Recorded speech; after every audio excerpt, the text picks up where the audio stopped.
I stood on the ridge, watching a raging flood tear through 58 shiny new homes, their perfect lawns drowning under a wall of mud and fury.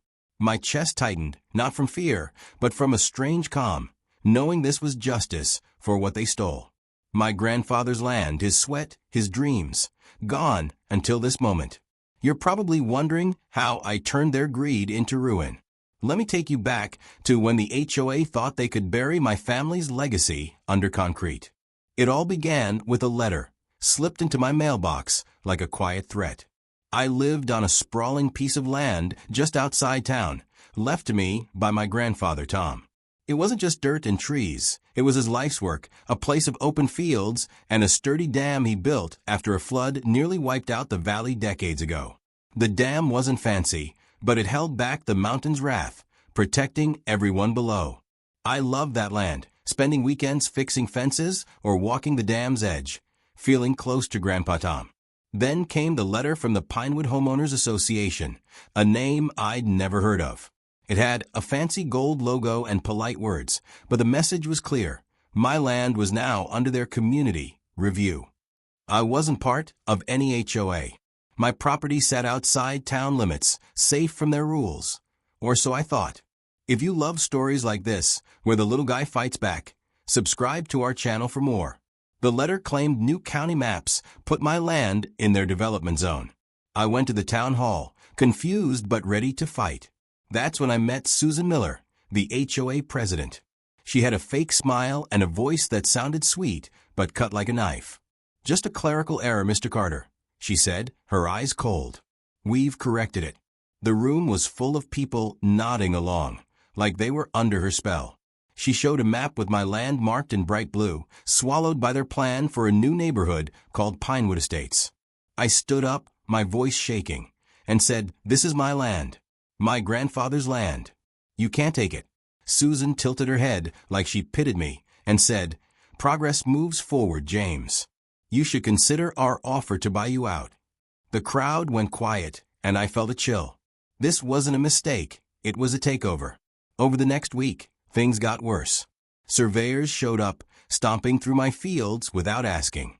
They stuck neon flags in the ground, marking spots for roads and houses. I called the county, but my complaints vanished into thin air. Then the bulldozers rolled in, tearing up the pasture where Grandpa Tom taught me to fish. I watched helpless as they poured foundations for houses, 58 of them. Susan bragged at the next meeting. Luxury homes, she called them, waving a glossy brochure. I hired a lawyer, Mike, a good guy who knew the law. But even he looked worried when he saw the paperwork. "They've got friends in high places, James," he whispered. "County clerks, council members, they're all in on it." I felt trapped, like the land was slipping through my fingers. One night, I found a violation notice on my truck, saying my fence didn't meet community standards. Then another for unapproved landscaping. Fines started piling up, each one a jab from Susan's HOA. I woke up one morning to a sign in my yard, Pinewood Estates Development Zone. No trespassing. My own land.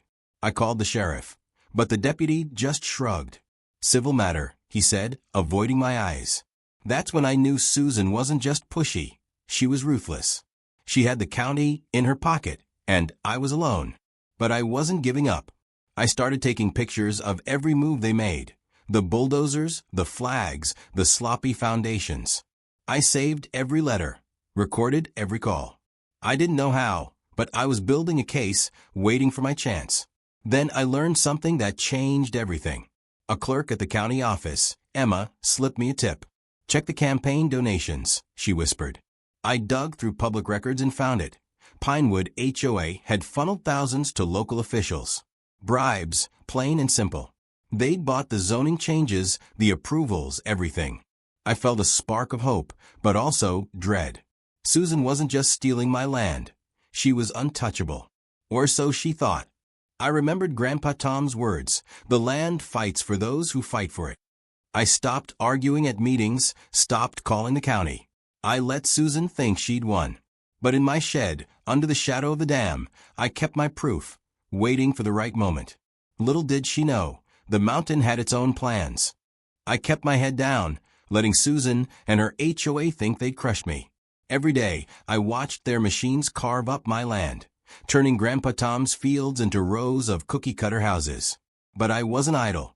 In my shed, I stacked boxes of evidence. Photos of illegal construction, copies of shady permits, and Emma's tip about the bribes. I knew I couldn't fight them in court, not yet. Susan had too many allies. But the dam, that old wall of stone and grit, was whispering something else. It had held back floods for years, but now, with the HOA's carelessness, it was showing cracks. I didn't touch it. I just watched and waited. One morning, I found a new letter taped to my door. It wasn't from Susan this time. It was from a guy named Greg Thompson, a real estate developer tied to Pinewood. "Dear Mr. Carter," it read, "we're prepared to offer $50,000 for your remaining property. Sign now or face legal action." 50 grand? My land was worth 10 times that. I called Mike, my lawyer, and he sighed. "They're trying to scare you, James. Greg's got a reputation, buys up land cheap, then flips it for millions." I crumpled the letter, but it lit a fire in me. They weren't just stealing, they were mocking me. That afternoon, I drove to the dam, needing to clear my head. The air was heavy, like a storm was coming. I noticed something new, a fresh gash in the dam's outer wall, where a backhoe had scraped it during construction. It wasn't deep, but it was enough to make the ground soggy. Water trickled through, slow but steady. My heart raced. The dam was Grandpa Tom's pride, built to protect the valley. But now, with the HOA building houses right in the old flood path, that trickle felt like a warning. I didn't fix it. Instead, I took pictures, adding them to my stash. If the dam failed, it wouldn't be my fault, it'd be theirs. Back home, I got a call from Emma, the clerk. "James, you didn't hear this from me," she said, her voice low. "Susan's pushing a new vote to seize your water rights. They say it's for community safety. They're meeting tomorrow." Water rights? That was the dam's lifeblood, the legal tie to my land. If they took that, I'd have nothing. I thanked Emma and hung up, my mind spinning. Susan wasn't just after my fields. She wanted everything Grandpa Tom left me. I went to the meeting, blending into the crowd. Susan stood at the podium, all smiles, saying the dam was outdated and a public hazard. She proposed redirecting the water to a new reservoir for Pinewood Estates. The vote passed in minutes. I slipped out unnoticed, but I wasn't defeated. I had a plan. That night, I met Mike at a diner outside town. "They can't take your water rights without a court order," he said, sipping coffee. "But they're greasing palms to speed it up." I found something else. Greg Thompson's company skipped environmental surveys for the houses. "That's illegal." I leaned forward. "Can we use it?" Mike nodded. "It's leverage, but we need more. Keep documenting." I left the diner with a spark of hope, but also a twist I didn't expect. As I drove home, I saw Greg's truck parked near my property, headlights off. He was snooping around my dam. What was he up to? The next day, I checked the dam again. The gash was wider, and more water leaked through. I found tire tracks, Greg's, no doubt. He wasn't just building houses, he was messing with the dam, maybe to force me out faster. I took more pictures, my hand steady now. Susan and Greg thought they were clever, but they were digging their own grave. I stopped clearing debris from the dam's intake channels, letting leaves and silt pile up. The pressure was building, just like my anger. I wasn't breaking the law. I was letting nature do what it always did. The HOA had no idea they were building their dream homes on a fault line of their own making. Then came the biggest twist. Emma called again, sounding scared. "James, I found a document. Susan and Greg filed a fake deed, claiming your land was sold to them last year. They're saying you're trespassing." My blood boiled. A fake deed? That was fraud, bold and stupid. I told Emma to send me a copy, promising to keep her name out of it. When I saw the paper, my name was forged, dated months before Grandpa Tom's will. They weren't just greedy, they were criminals. I added it to my evidence, knowing this was my ace. Susan and Greg thought they'd outsmarted me, but the dam, the land, and the truth were on my side. All I needed was time and the rain. The fake deed burned a hole in my pocket, but I kept quiet. Susan and Greg thought they'd won, building their 58 houses faster every day. Pinewood Estate signs popped up everywhere, boasting luxury living. Meanwhile, the dam's leaks grew, small streams carving muddy paths down the hillside. I didn't fix them. I just kept snapping photos, adding to my evidence pile. The HOA was cocky, but they didn't know the mountain was watching. I felt it in the air. A storm was coming, and it wasn't just rain. One evening, I got a knock on my door. It was a guy named Brian, a construction foreman for Greg's company. He looked nervous, glancing over his shoulder. "James, I shouldn't be here," he said. "But they're cutting corners. Those houses? They're on unstable ground. No flood tests, no soil checks." I raised an eyebrow. "Why tell me?" Brian sighed. "I got a kid. I don't want blood on my hands if this goes bad." He handed me a USB drive with internal emails showing Greg ignored safety warnings to save money. My heart raced. This was gold. But before I could ask more, Brian bolted, saying, "Don't tell anyone I was here." Twist 1. An insider was turning on the HOA. The next day, I checked the USB. Emails between Greg and Susan admitted they skipped surveys to keep costs low. One even mentioned the dam, calling it an old pile of rocks they'd deal with later. I saved everything. But then came twist 2. My phone rang, Susan's voice sharp and smug. "James, we're filing a lawsuit tomorrow. You're trespassing on Pinewood property. Vacate by Friday or we'll drag you out." I laughed, surprising her. "Check your facts, Susan. I'm not going anywhere." She hung up, but I knew she was rattled. The fake deed was their desperate move, and I had proof it was a lie. That night, I walked the dam's edge, the moon casting shadows over the cracks. The leaks were worse, water pooling at the base. I saw something odd, fresh dirt piled near the gash, like someone tried to patch it. Greg's tire tracks were back. Was he covering his tracks, or making the dam worse to frame me? I took more pictures, my gut telling me he was playing dirty. The next morning, I called Mike, my lawyer. "They're suing me for trespassing," I said. Mike chuckled. "Let them. That fake deed won't hold up. And this USB? It's a lawsuit waiting to happen." He told me to sit tight and keep collecting evidence. I felt a rush. This fight was turning in my favor. Then came twist 3, the kind that made my blood run cold. Emma, the clerk, texted me. "They know I helped you. Susan's threatening my job." I called her right away.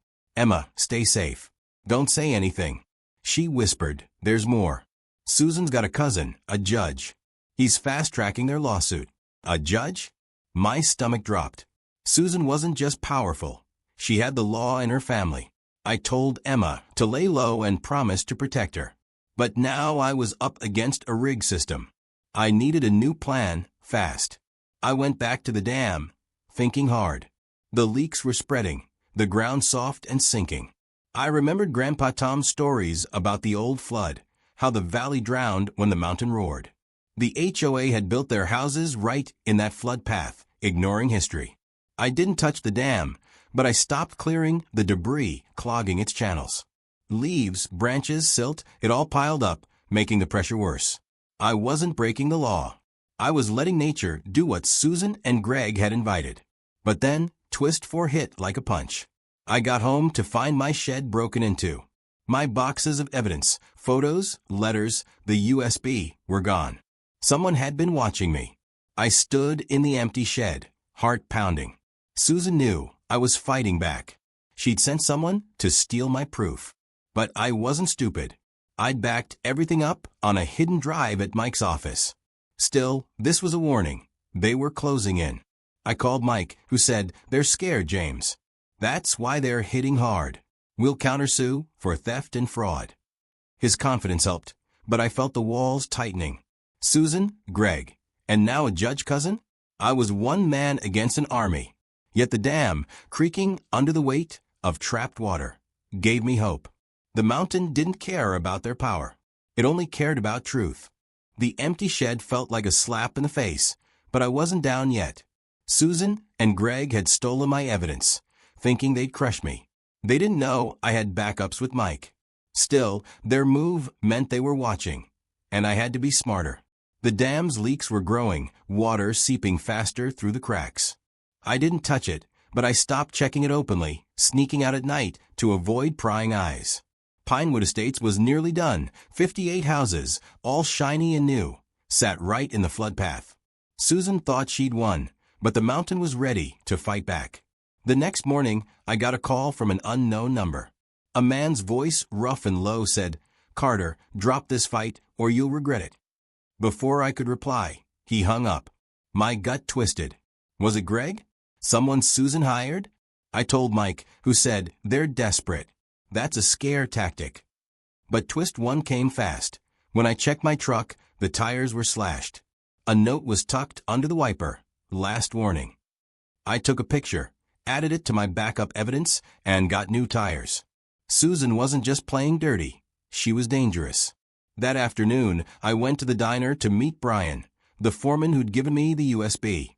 He looked jumpy, his eyes darting around. "James, they know I talked," he whispered. "Greg fired me. Said if I say more, he'll make sure I never work again." I leaned in. "Brian, you're already in. Help me, and we'll take them down." He hesitated, then slid me a crumpled paper. "It's a work order. They're planning to drain the dam's reservoir next week. Says it's for safety upgrades." I froze. Draining the dam? That would weaken it even more, maybe cause a collapse. Twist two. They weren't just stealing my land. They were gambling with the whole valley safety. I drove to the dam that night, keeping my headlights off. The leaks were worse, the ground muddy and sinking. I saw fresh equipment nearby, pipes and pumps, marked with Greg's company logo. They were serious about draining it. I took photos, my heart pounding. If the dam failed now, it'd look like an accident, and they'd pin it on me. I called Emma, who was still shaken from Susan's threats. "James, I found something else," she said. Susan's cousin, Judge Harper, signed off on the dam drainage permit. "It's not even legal," he backdated it. Twist three. The judge wasn't just fast-tracking their lawsuit. He was rigging the dam's fate. I met Mike the next day, showing him the photos and Emma's info. "This is big," he said, grinning. "Illegal permits backdated by a judge? We can file for an injunction to stop the drainage." I nodded, but worry gnawed at me. Susan's reach was long, and time was short. That evening, twist four hit like a brick. I got home to find my front door ajar. Inside, my house was trashed, papers scattered, furniture flipped. Nothing was stolen, but the message was clear. They could get to me anywhere. I called the sheriff, but the deputy, a guy named Carl, just shrugged. "Probably kids," he said, smirking. I knew better. Carl was at Susan's town meetings, clapping like a fan. He was in her pocket. I cleaned up, my anger boiling. Susan and Greg weren't just after my land. They were trying to break me. But they didn't know I'd grown up on this land, learned its secrets from Grandpa Tom. The dam was more than stone. It was a guardian. I went back that night, checking the leaks. The water was stronger now, pushing through like it had a mind of its own. I didn't clear the debris clogging the channels. Instead, I watched the clouds gather, thick and dark. A storm was close, maybe days away. I wasn't causing the dam to fail. I was letting nature answer their greed. Then came twist five, the kind that turned my world upside down. Mike called, his voice tight. "James, we've got a problem. Someone leaked our injunction plan to Susan. The drainage starts tomorrow." My heart sank. A leak? Someone close was betraying me. Was it Emma, scared into flipping? Brian, pressured by Greg? Or worse, Mike? I trusted him, but doubt crept in. I told Mike to push the injunction anyway, but I knew we were running out of time. The dam, the storm, my evidence, it all had to come together. Susan thought she had me cornered, but the mountain was on my side, and it was about to roar. The leaked injunction hit me hard, but I didn't have time to dwell.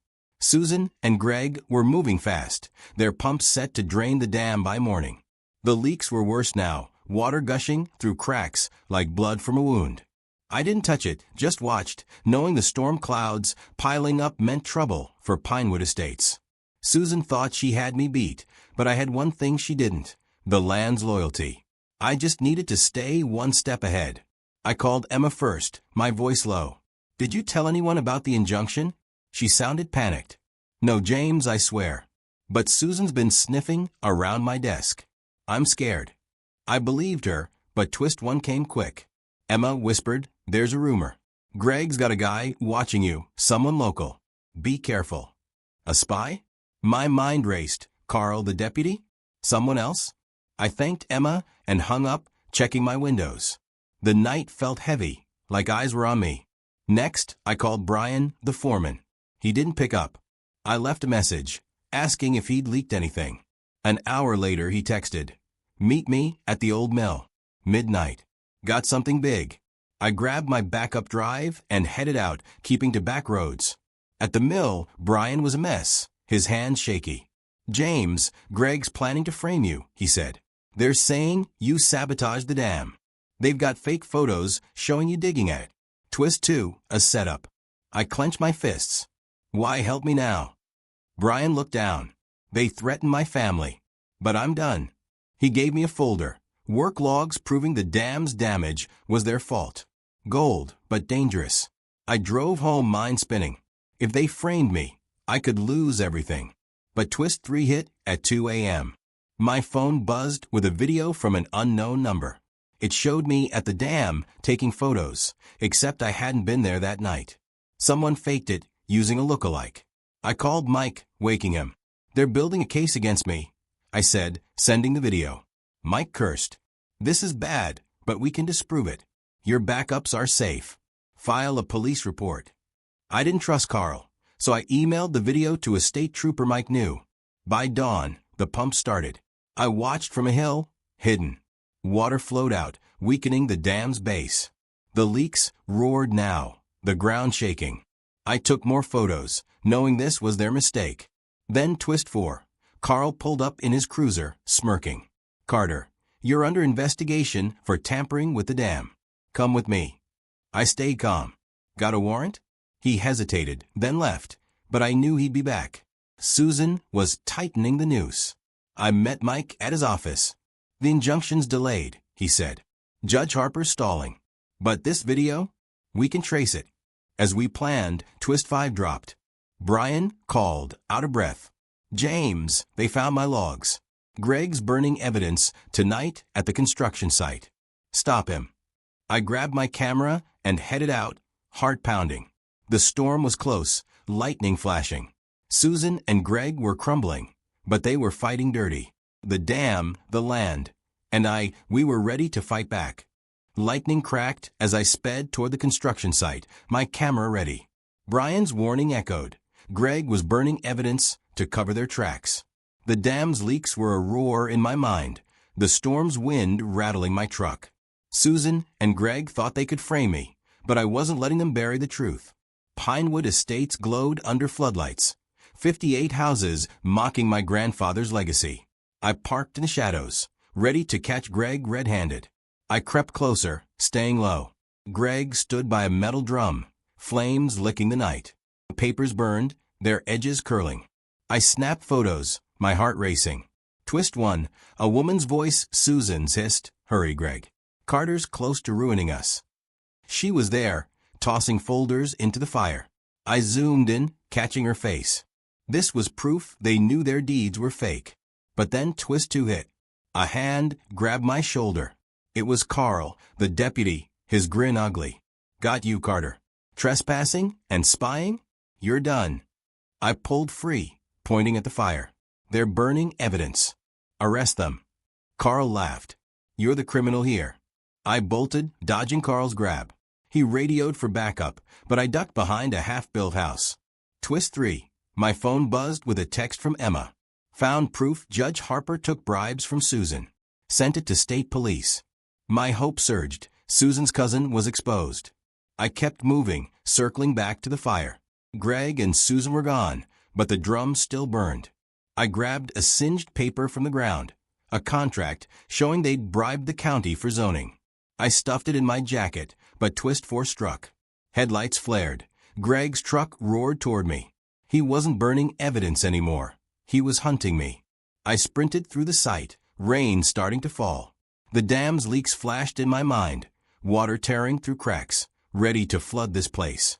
I hid in a ditch, Greg's truck roaring past. My phone rang, Mike sounding urgent. James, the state police got Emma's evidence. They're raiding Susan's office now. Where are you? I whispered, construction site. Greg's after me. Mike cursed. Get out. The storm's hitting soon. I hung up, rain soaking me. Twist 5. A low rumble shook the ground. Not thunder, the dam. It was giving way, and Pinewood was in its path. I climbed out, running for my truck. Carl's cruiser blocked the exit, but he was nowhere. I jumped in, tires spinning in mud. Lightning lit up the dam in the distance, water spraying like a beast breaking free. Susan and Greg had no idea what was coming. I floored it, heading for higher ground. The burned contract in my jacket, Emma's bribe proof, and the dam's collapse were aligning. They'd framed me, hunted me, but the mountain was about to deliver justice. I just had to survive the night. Rain pounded my truck as I raced from the construction site, the dam's rumble echoing in my bones. The burned contract in my jacket and Emma's bribe evidence were my weapons, but Susan and Greg were still out there. And the flood was coming. Pinewood Estates, with its 58 houses, sat like a target below the dam. I didn't cause the collapse, I just let their greed do the work. Lightning lit the sky, showing water bursting through the dam's cracks. The mountain was awake, and it was angry. I pulled onto a ridge, safe from the flood path. My phone buzzed, Mike shouting over the storm. James, state police arrested Judge Harper. Emma's proof nailed him. Where are you? I yelled, above Pinewood. The dam's breaking. Mike paused. Stay put. Cops are after Susan now. Twist 1. Harper's arrest cracked Susan's armor. But Twist 2 hit fast. Headlights swerved behind me, Greg's truck barreling through the rain. He hadn't given up. I floored it, my truck skidding on wet gravel. Greg rammed my bumper, trying to push me off the road. I gripped the wheel, heart pounding, and veered into a field to lose him. I hid behind some trees, killing my lights. Greg's truck stopped, his flashlight sweeping the dark. Carter, you can't hide, he shouted. I stayed still, rain masking my breath. Then Twist 3. Sirens wailed nearby. Red and blue lights flashed. State police, not Carl's crooked crew. Greg cursed and sped off, but a cop car chased him down. I exhaled, safe for now. But my phone lit up with Twist 4, a text from Brian. Susan's at her house, destroying files. Cops don't know. Stop her. Susan was slipping away, covering her tracks. I had to act. I drove to Pinewood Estates, the storm raging. Water was rising, pooling in the streets. Susan's mansion sat at the top, lights on. I parked and ran to her porch, soaking wet. Through the window, I saw her shredding papers, frantic. I banged on the door. Susan, it's over. She froze, then laughed, her voice sharp. You're too late, James. My lawyers will bury you. Twist 5. She pulled a USB from her pocket, waving it. Your evidence? Copies don't matter. I've got the originals. My stomach dropped. Had she stolen my backups from Mike's office? I didn't back down. The police have Harper. They're coming for you. Her smile faded, but she bolted for the back door. I chased her, slipping in the mud. Water was everywhere, lapping at her lawn. The dam's roar grew louder, shaking the ground. Susan tripped, the USB falling into a puddle. I grabbed it, but she screamed, "You'll pay for this." Then the flood hit. A wall of water tore through Pinewood, swallowing houses. Susan ran, but the mud slowed her. I climbed to higher ground, clutching the USB. The dam had spoken, and Susan's empire was drowning. The flood roared through Pinewood Estates, tearing apart 58 houses like they were paper. I stood on the ridge, clutching Susan's USB, watching water swallow her mansion. The dam had given way, just as Grandpa Tom's stories warned. I didn't break it. Susan and Greg's greed did, building on land they stole. Rain stunned my face, but I felt calm. Justice was here, carved by the mountain's fury. Sirens wailed below as emergency crews arrived. Too late. Houses collapsed, roofs floating like debris. I spotted Susan, scrambling through mud, screaming into her phone. Twist 1. A police cruiser pulled up, and an officer cuffed her. Susan Miller, you're under arrest for fraud and bribery, he said. She glared at me, her eyes wild. This is your fault, Carter. I shook my head. You built on a flood path. The land fought back. She spat curses as they dragged her away. Her empire was gone. I drove to Mike's office, the USB safe in my pocket. He was waiting, grinning. State police got Greg, too. He crashed trying to flee. Twist 2. Mike held up my backup drive. They never got this. Susan lied about having your originals. My relief was huge. She'd bluffed to scare me. Mike added, Emma's evidence exposed their whole scam. Bribes, fake deeds, illegal permits. It's all public now. Pinewood's collapse was on every news channel. Headlines screaming, HOA fraud drowns luxury homes. Susan and Greg were finished, their names tied to greed and ruin. But twist 3 hit hard. Carl, the deputy, showed up at Mike's office, badge gone. I'm sorry, James, he said, head low. Susan paid me to look the other way. I'm turning myself in. I stared, stunned. Carl's betrayal hurt, but his confession was another nail in Susan's coffin. I nodded. Do the right thing. He left, and Mike clapped my shoulder. You won, James. The land's yours again. Twist 4. The county reversed the zoning changes, citing fraud. My grandfather's land was legally mine, free and clear. I spent weeks rebuilding. With help from locals, I fixed the dam, hauling stones like Grandpa Tom did. The flood scars faded as grass reclaimed the ruins of Pinewood. I put up a sign, Tom's Valley. Respect the land. The moral lesson was clear. Greed loses when you fight for what's right. Nature and truth are stronger than lies. Susan and Greg learned that the hard way. Their dreams washed away. I sat by the dam one morning, coffee in hand, watching the valley glow under the sun. The land was mine again, protected by memory and justice. Twist 5 sealed it. A lawyer called. Homeowners sued Susan's HOA punta.com/HOA for millions, winning a payout. I hung up smiling. You're cut, James. Half the settlement. My fight wasn't about money, it was about honor. The land endured, and so did I, because I listened to its truth.